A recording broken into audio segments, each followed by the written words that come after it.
A woman wants to reclaim a car that she allowed her ex to use. This was while she was paying all the installments, insurance and other costs.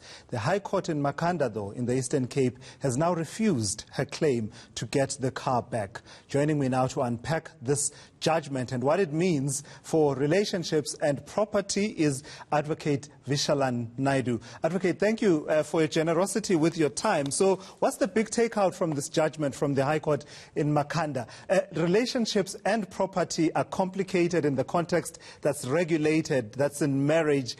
But I imagine from what I read here in this judgment, even more so when someone decides to buy a car, let their partner or lover use it, and then later on when things go sour, try to get it back. It's not that simple. Yes, Chulaski's way, it's not that simple.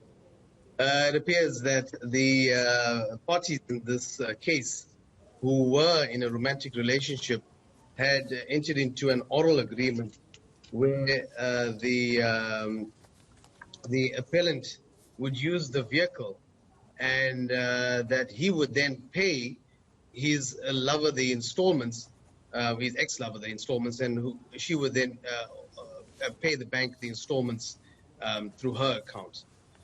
What happened here is that when the relationship turned sour, the respondent, Ms. Ronelle Smith, wanted to get the vehicle back because she was responsible for paying the installments.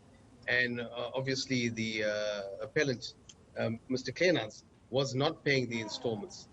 The problem here for the respondent is that in terms of the credit agreement which she had with the financier of the vehicle, ownership of the vehicle vested in the financier, which was GMSA, General Motors, until the entire purchase price was paid to General Motors. Until then, until that happened, ownership would not be transferred to Ms. Smith. So on that basis, what she relied upon as her cause of action in the quota quo, in the magistrate's court, was the what is called the actio re vindicatio.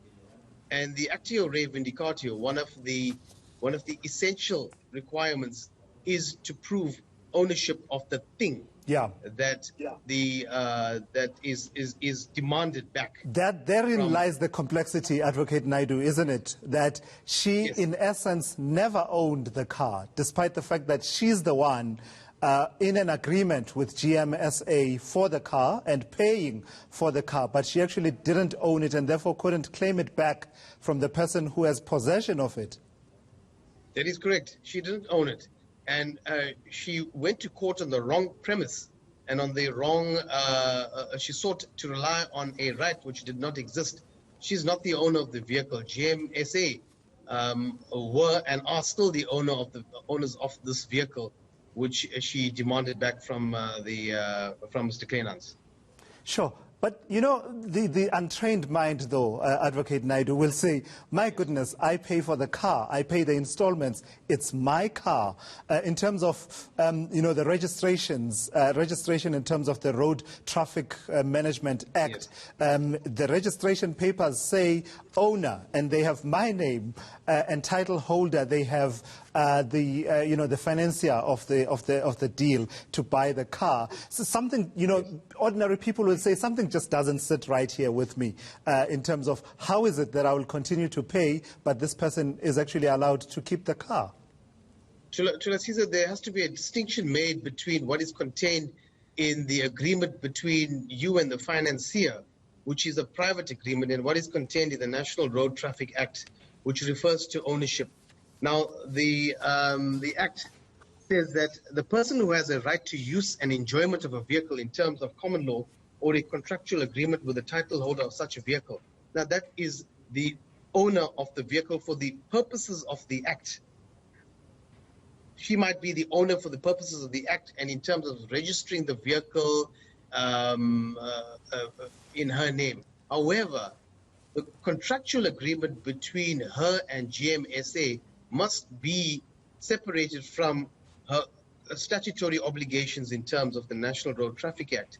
And what needs to be done is, in this instance, the oral agreement between herself and Mr. Kleinans was that he would use the vehicle, and he would pay the installments to her, and then she would pay it to General Motors South Africa.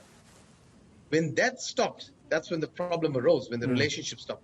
What ought to have happened here is that there should have been a provision in the oral agreement that if the relationship ends, or in the event that that Mr. Kleinans stops paying installments to her, then she would, in terms of that oral agreement, have a right to reclaim the vehicle from him. Sure. And that was not the agreement. So, parting short then, Advocate, what would you say is the biggest lesson here from this judgment? What do we learn? Don't buy your partner, your lover, any vehicles or property like that. Saddle yourself with debt when things are good, because you'd never know when things will turn sour. Absolutely. And if you want to purchase a vehicle for somebody else, you should, especially in a romantic relationship, you should have adequate protection in place.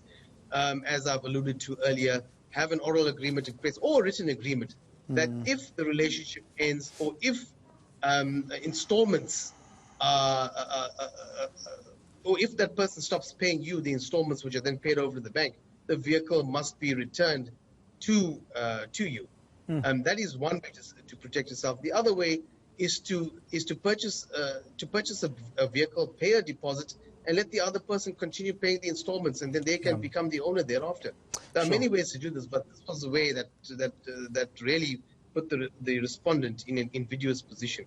All right. Thank you so much, Advocate Vishalan Naidu, for your insights there. And I guess those are lessons that one Ronell Smith has learned the hard way through this court case and judgment that has come out from the High Court in Makhanda.